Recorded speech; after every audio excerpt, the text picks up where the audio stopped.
take number 4.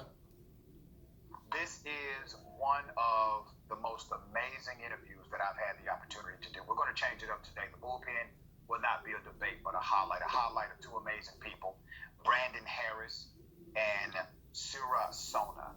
Okay. Brandon, through a remarkable story, Brandon helped his friend get out of jail early. His friend is now in college. Brandon is also in college, about to go to law school. It's an amazing success story. Brandon and Surah, thank you both for being on the show. How are you? Doing well. All right, I'm going to do it this way. And Brandon, typically I would start with you because you're the guy who said, let me try to change something. But I want to start with Surah. You were incarcerated. You had a lengthy sentence. You all were very good friends, and then something happened. Brandon ended up getting a scholarship to a private institution.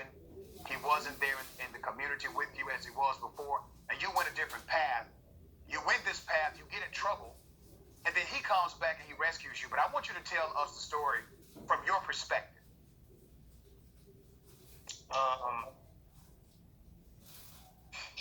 So me and Brandon, like, we've been friends since we were in 3rd grade, and we did like regular things together, like as kids, like basketball, games, and stuff like that. And then like when we got into middle school, I started to get into the wrong things, and then that's how like we stopped like encountering with each other, because I didn't want to bring my troubles to him, and I know he was doing great things. So when I got in high school, I just started to go down, like really down the wrong path, and I just started getting in trouble with law enforcement a lot, and I received a 15-year sentence.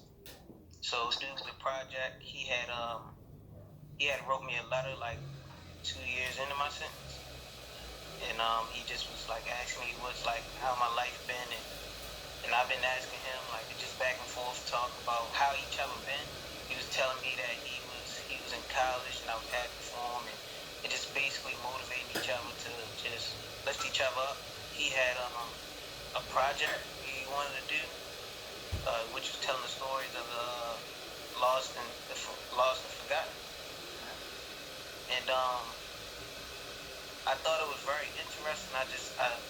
When he told me about it, and he had asked me, do I want to tell my story of like my history of why I'm in the situation that I'm in, and it was a lot to talk about. It was a lot to basically explain, and I felt at that time like, okay, I didn't really want to do it, but I felt like if I wanted to make true change for myself and elevate myself and just help someone else not get the situation that I was in, then that would be great. And it don't matter if I help just one person. I did something. I did my job. So, and that was noble of you. So let me highlight some nobility here.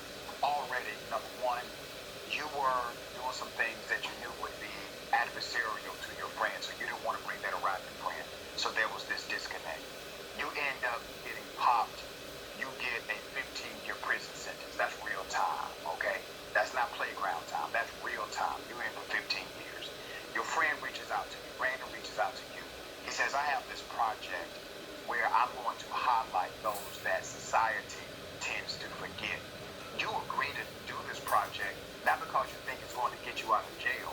You agree to do the project because you think it may help somebody else in the future. Another act of nobility. So now let's go to Brandon Harris. Brandon Harris, you're the friend. You see this happening. Give us the perspective from your point of view. Yeah, so we basically split when we went to high school. Surah stayed in the public school system, and I got a full academic scholarship to a nearby top private school in the city. And at that school, most people who were there were on the route to college. And I was on that route too. And I ended up getting a full ride an academic full ride to Davidson College in North Carolina, which is where I'm at right now.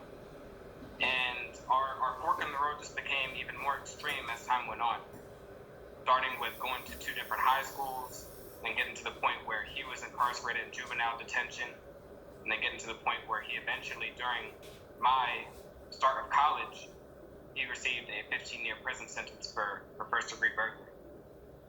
Tell us about your advocacy. There was a project, and you wanted this project to do what?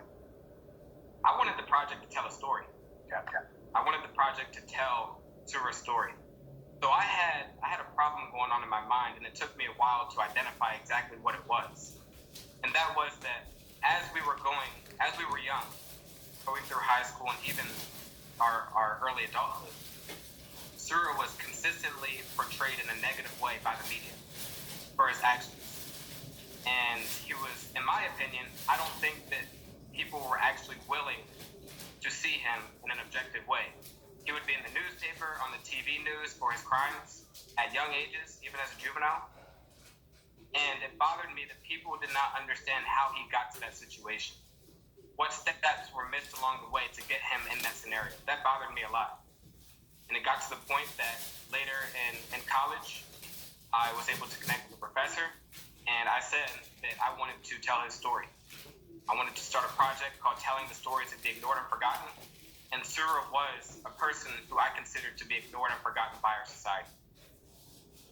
That's such a powerful dynamic, such a powerful statement, because everything you did came from an actual experience. You were exposed to something, and something I tell my college students often is that we are a combination of 3 E's: experiences, exposure, and environment. And those 3 E's cause you to create a space for your friend. Now, I want to ask you this question, because at some point, this went from a project about highlighting these particular voices that deserve context and nuance to a project that said, we may be able to get my friend out of jail soon. How did that transition happen, Brandon? Yeah, so as I told the story, as I researched Sura's story, I wanted to tell it in the most objective way possible. So that included many interviews by letter and by phone with Sura while he was incarcerated. It included reaching out to people who might not be on his side. I reached out to all the victims I could find through public record. I even reached out to the person who prosecuted his cases. I reached out to his family members, friends, anybody who had some knowledge of his life situation from even before the day he was born to the current day, today. That's what I wanted to understand. So I took that objective approach, and then as I got all of my research together, I decided that the best way for me to present it, I wanted to tell the world. So I decided to do a public Zoom presentation that was open to the entire world, and I asked Sura if he was interested in this, and he was all in. So from there, I reached out to the prison he was at in Maryland and asked if he'd be willing to accommodate so that he could be available through Zoom for 2 hours to go through this presentation. And I was initially denied. They said no. And that hurt. That hurt me, that hurt Sura, that hurt everybody who was invested in this project. But knowing that Sura was in the situation that he was in, I knew that I had to take every step. I knew if this was going to fail, I had to fail knowing that I took every step possible to make it work. So I reached out to the governor of Maryland, Governor Larry Hogan. I wrote him a letter, let him know about the scenario, I let him know about my project, I let him know why I thought my project was important. And a few days after that letter was received, I heard that he was enthusiastic about the project, and he reached out to the Department of Corrections to make that possible. So Sura was available by Zoom for 2 hours to talk about his story. We went through our research, and within 2 minutes of being onto the call, our Zoom meeting had met the capacity, 300 participants from all around the world. And at that point, we knew that we had a support system. People were actually interested in hearing the objective story that we had to tell. So that was that, and after that project, we really started thinking about how could we get a judge, the court, to hear the situation. But that was what steps we were taking after that presentation last April. Let me tell you, man, I've read the story, I've seen the interviews, I academically know what happened, I've done the research, but to hear you tell it makes me profoundly emotional for a very good reason. Because you chose not to take no for an answer. And if we had people like you both running this country, we will be in a far better place today than we are right now. And let me say this also. One of the greatest, one of the most underrated experiences in humanity is being uncomfortable. I actually like being uncomfortable because when I'm uncomfortable, I would change things. You were uncomfortable. You changed something. And here's what happens. Two things take place when we're uncomfortable. Either number one, we try to change the thing that makes us uncomfortable, or we try to become comfortable in our discomfort and change nothing. You decided to change what was around you because you were uncomfortable. Sirah, let me talk to you about your highly successful life now. You're a college student. You study film, photography, and production. Mm-hmm. You have an actual photography business. As a matter of fact, tell us the name of your business, brother. It's FTGU Photography. It stands for from the ground up. Yeah, because like we all start from somewhere and we build ourselves up and build our own empire. So that's why I came up with that. What year would you be getting out of prison if you had to serve the 15 years they initially gave you? 2034. I'll be 35 years old. Let me tell you why I'm so connected to you, brother, in spirit. When I was 17, the state of Georgia passed a new law that made all 17-year-olds adults. And I got arrested for a felony and was facing 22 years in prison. I would have gotten out of prison last year if I received those 22 years. I was able to go through what's called a first offender program. That's why I have no felony conviction on my record today. I was mandated to finish my GED because I was too far behind in high school. And today, I'm a college professor at the same institution that I got arrested in front of back when I was 17. So when I hear your story and I see the positive impact you're having, you are giving so much more to society than you ever could think of taking away. You are being such a positive impact to not only your local community, but now national, a national audience. Let's go to that time, that transition. You do the Zoom meeting, they finally agree to it. You see all of this support. It reaches capacity. You see that communities are supporting you. When did it become real to you, Sirah? When did it become real to you that a judge may actually reconsider the harsh over-sentencing you received? It came to me, I want to say 6 months after the Zoom call. I didn't really believe that I can actually come home from that Zoom call and get so much support from everyone. And 6 months into it, I had talked to Brandon and talked to so many people at this point, and it was just a lot of people that was just reaching out to give me opportunities. And I felt like that there should be no reason, if I do receive a court date, there should be no reason that the judge cannot say no, because it's so many good people that's reaching out and that's telling me, okay, when you come home or when you be released, we have this for you. We have photography programs. We have camera for you. It's a whole bunch of things that can start me up to help me become the person that I want to be. And once I started to see the support system gain and people around me and the Davidson College involved in it, I just knew that I was coming home soon. Brandon, when did it become real to you that this was going to happen, or likely going to happen? So it was so we found out about the court date in December. So we went from April to December, not knowing if we would even get a day in court to tell the story. And when I got the call that we had gotten that court date, I became optimistic, but I also felt a bit nervous, if I'm being honest, because I didn't want to fail my friend. I didn't want to get him into this position and have this not work out the way that we wanted it to. Yeah. Was this a sentence modification hearing? Yes, it was. Okay. Right. Was it the same judge who did the original sentence or a new one? The same judge. You know, and that's fascinating because I'm sure somebody's told you that's rare.